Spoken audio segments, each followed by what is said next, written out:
Pablo Picasso was already the most powerful artist in Europe. He was rich, famous, married, and completely utterly bored, until one winter afternoon on a Paris sidewalk he saw her. She was 17, blonde, alone, reading a book. She didn't know who he was, she didn't care, and that made him obsessed. He walked up and said one of the most chilling first lines in art history. "You and I are going to do great things together." "I'm Picasso." That was the moment it all began. A secret affair, a double life, a love triangle that would ruin marriages, destroy identities, and reshape modern art forever. But Marie-Thérèse Walter didn't know that yet. She thought she'd just met a charming, strange, older man. She didn't know he would immortalize her. She didn't know he would hide her. She didn't know he would own her. And she definitely didn't know she wasn't the first, or the last. When Picasso met Marie, he was 45. She was 17. She was still in school. He was still married to Russian ballerina Olga Khokhlova, with whom he shared a son, a house, and a perfectly staged public life. But Picasso didn't care. He told Marie she had a face made for art, that he could see her soul through her bones. He made her feel chosen, and that's how it starts with men like Picasso, not with love. With fascination. He began meeting her in secret, buying her books, taking her to lunch, and then finally bringing her to his studio. That's where the manipulation began, he told her. "You're not just a girl to me, you're my muse. You'll outlive them all." She had never posed nude before. Within days, she was in front of his canvas, bare, frozen under his gaze, while he painted her with furious, silent strokes. She didn't question it. She thought this was love. But Picasso wasn't in love. He was possessing her piece by piece.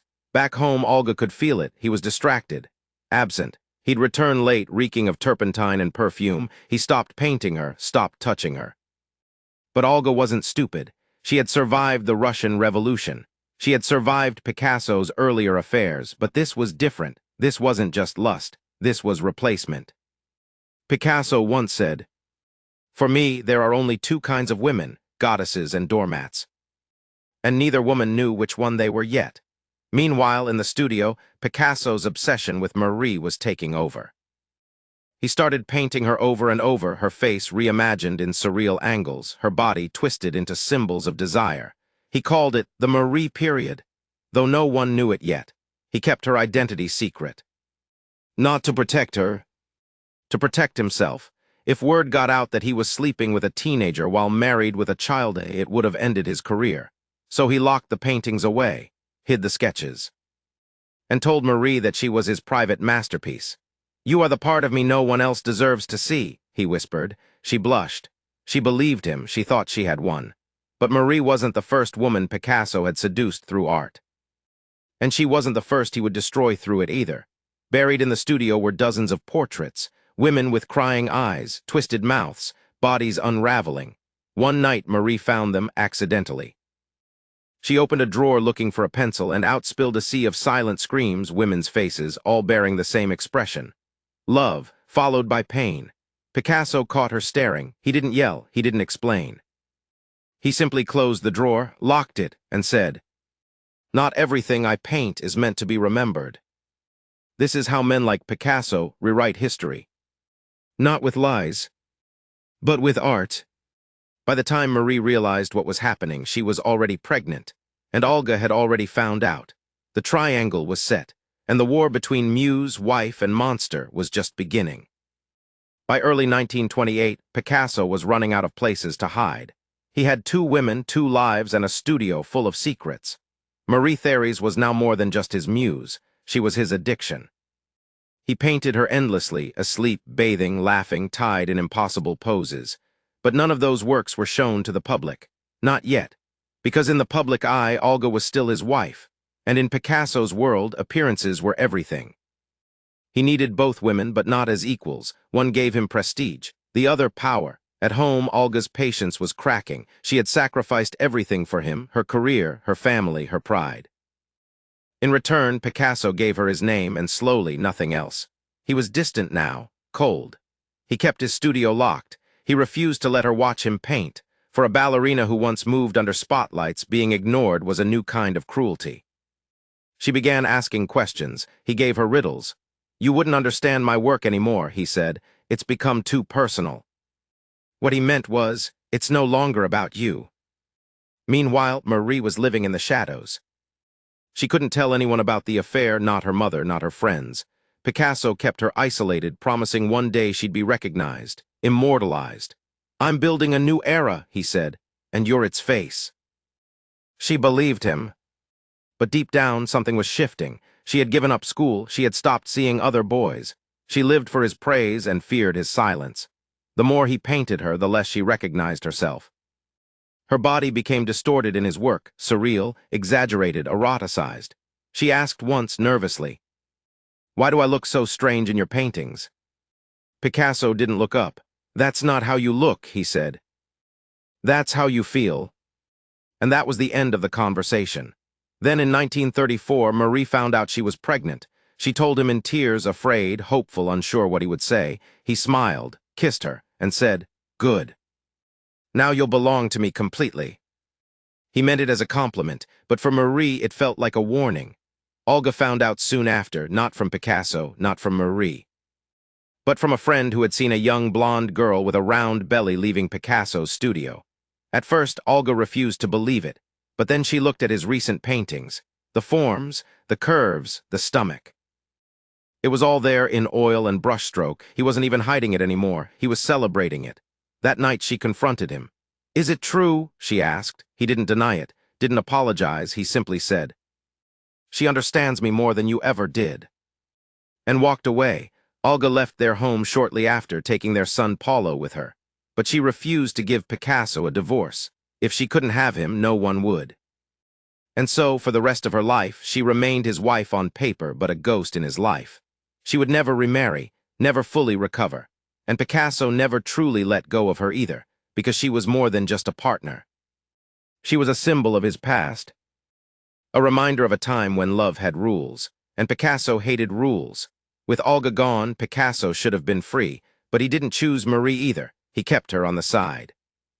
Even after she gave birth to their daughter Maya, he never made their relationship public, never acknowledged her as his partner, never offered marriage. Instead, he buried himself in work. He painted Marie obsessively, yet never with her real name. He gave her shapes, colors, myths, but not acknowledgement. Marie loved him, but she was beginning to understand this wasn't a man who wanted love, he wanted devotion. Total, unthinking, unconditional. And the moment she began wanting something for herself, he began pulling away. In private, he started painting a new woman, someone darker, older, fiercer. Her name was Dora Maar. And soon she would become the next muse. Marie didn't know it yet, but her time was running out. At this point, Picasso had created over 80 portraits of Marie, but almost none were displayed in public. He told her it was because the world wasn't ready. The truth? He wasn't ready to face what he had done, because each portrait wasn't just a tribute, it was a confession, a record of how he had built her. And broken her. With a brush. By the end of 1935, Picasso was living alone. Olga had vanished from his world. Marie was raising a child he refused to publicly claim, and he was already falling for someone new. Because to Picasso, love was never about who, it was about what came next. By 1936, Marie-Thérèse Walter had given Picasso everything. Her youth, her body, her daughter, and still it wasn't enough. Because Picasso, by his own admission, was not searching for love. He was searching for suffering. And when Marie became too comfortable, too gentle, too stable, he turned his gaze toward chaos. That chaos had a name, Dora Maar. She was nothing like Marie. Dora was older, a surrealist photographer, dark, sharp, politically engaged, a woman who didn't giggle at Picasso's riddles but challenged them. She met him in a Parisian cafe. He was folding a small knife into the wood of the table, a nervous tick. Dora grabbed his hand and drove the blade between her fingers, missing flesh by a breath. She bled, he laughed, and just like that, he was hooked. With Dora, Picasso found what he claimed he needed, a woman who could match him intellectually, who would fight back, who would suffer visibly, he once said. "For me, there are two kinds of women, the ones who cry and the ones who don't." Dora cried for both. That was how he saw her, not as a partner, but as a vessel for pain. And pain, for Picasso, was the most honest form of beauty. Meanwhile, Marie didn't understand what was happening. One day she was still Picasso's obsession. The next he stopped answering her letters, he missed visits, he stopped painting. When she arrived at the studio, Dora was already there, standing in the same light Marie once posed under. Hands folded, eyes unafraid, Marie tried to smile, Dora didn't. It was the first and only time the two women ever met. Picasso stood between them, amused. He didn't defend either, he simply watched. That day he went home with Dora. Marie never forgot it, and Picasso would later paint it, turning the women into animals, fighting over him in a distorted, violent image titled The Conversation. Olga, meanwhile, hadn't disappeared either. Though separated from Picasso for years, she remained legally married and emotionally haunted. She had seen Marie's face in Picasso's art. Now she began seeing Dora's. She recognized the pattern, so did the critics. But no one said a word, because Picasso was a genius, and geniuses, it seemed, were allowed to destroy quietly. But then something shifted. In 1937, the world witnessed a massacre. The bombing of Guernica, a Basque town, by Nazi warplanes during the Spanish Civil War. Picasso, heartbroken and enraged, responded in the only way he knew how, with paint. The result was Guernica, a 26-foot-wide mural of pain, terror, and devastation, screaming horses, shattered mothers, eyes wide with horror. At the center of the chaos, a weeping woman. That figure would return again and again in Picasso's work that year. Always crying, always broken, always Dora. He painted her collapsing, sobbing, screaming into silence. And Dora, ironically, became famous not for her photographs, but for her suffering. She once said, "All his portraits of me are lies. Not one shows me as I really am." But that was the point. To Picasso, no woman existed outside of what he needed her to express. Dora was his grief, Marie his desire, Olga his guilt, and all of them became tools in his hands, but Dora fought back in ways the others hadn't. She challenged his politics, questioned his cruelty, tore up paintings she hated, and once famously slapped him across the face. He didn't speak to her for a week. But then he painted Weeping Woman 1937, possibly his most psychologically raw portrait ever.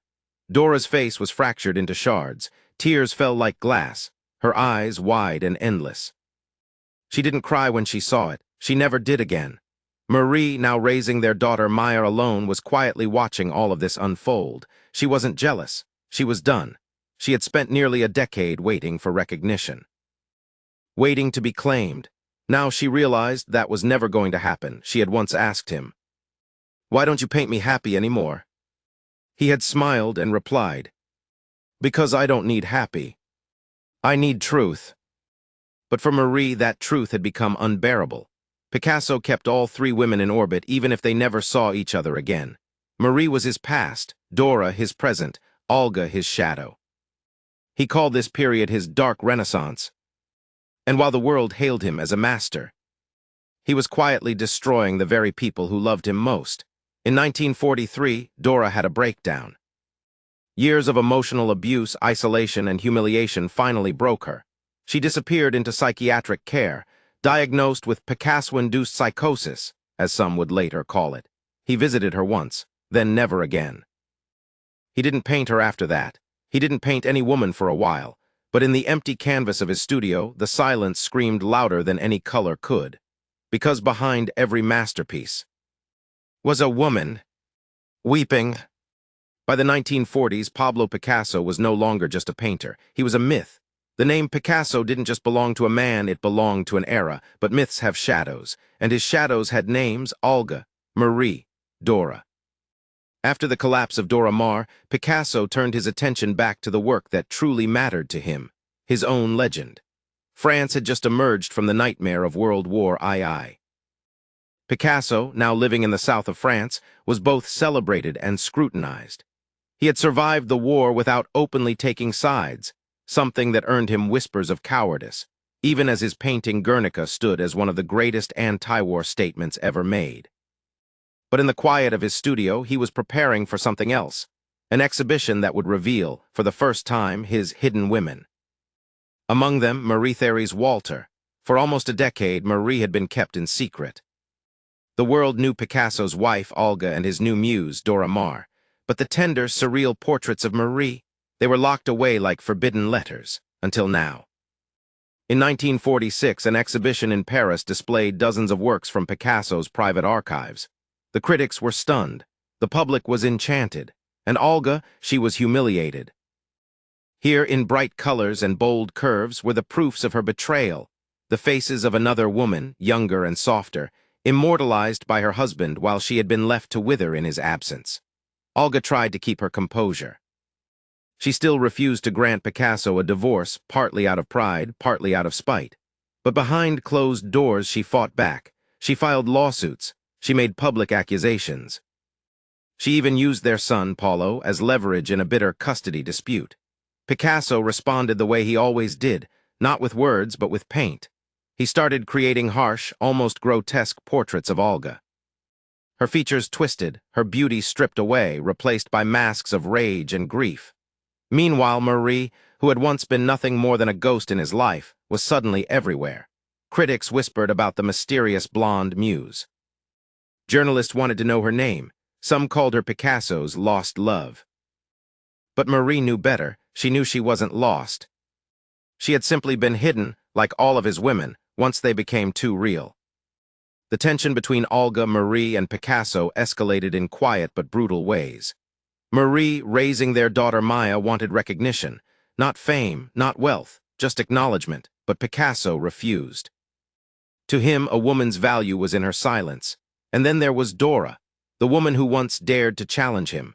After her mental breakdown, Picasso effectively erased her from his world. When friends asked about her, he shrugged. "She's too emotional," he said. "She was never built for my life." The truth was, Dora had seen too much of him. The cruelty, the narcissism, the way he consumed people like brushes and paint. She walked away broken but not entirely defeated. Later in life, she would say, "After Picasso, there is only God." It was both a prayer and a curse. The exhibition of Marie's portraits cemented Picasso's dominance over both women. Olga could not deny the evidence. Marie could not deny his power. And Dora, she was a memory. But for Picasso, this was only the beginning. The world was now hungry for the man behind the genius. His love affairs became gossip fodder, his private life a spectacle, and he leaned into it, using scandal as fuel for his art. By the late 1940s, Marie's influence in his work began to fade. She was still beautiful, still devoted, but Picasso, like always, was looking for what came next. Another muse, another face, another sacrifice. Olga's health began to deteriorate. Years of bitterness and resentment had taken their toll. She would never divorce him, never remarry, never forgive. In many ways, she was already a ghost, a living relic of his past. Marie saw this and began to fear for herself. She knew what happened to Picasso's women. They were adored. Then consumed, then discarded, and yet she couldn't leave. Picasso's power was not just in his art, it was in his ability to convince women that without him, they would vanish. Marie looked at her daughter, Maya, and wondered. What would she inherit? A name or a curse? The public celebrated Picasso's genius, but behind the gallery walls, the cost of that genius was written on the faces of the women he painted. Faces that were smiling in oil, but crying in life. Pablo Picasso lived to be 91 years old. He outlived almost everyone he ever loved, but he never changed. In his final decades, he created thousands of works, sculptures, paintings, drawings, a last explosion of creativity fueled by age, ego, and something darker. Regret he would never admit.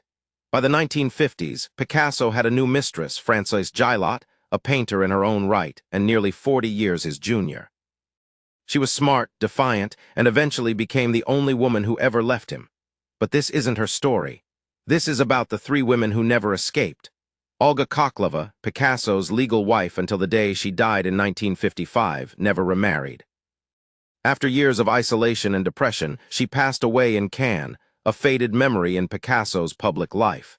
He did not attend the funeral. He did not speak her name. But that same week, he painted a fragmented ballerina, twisted, faceless, arms frozen mid-pirouette. To the world, it was abstract.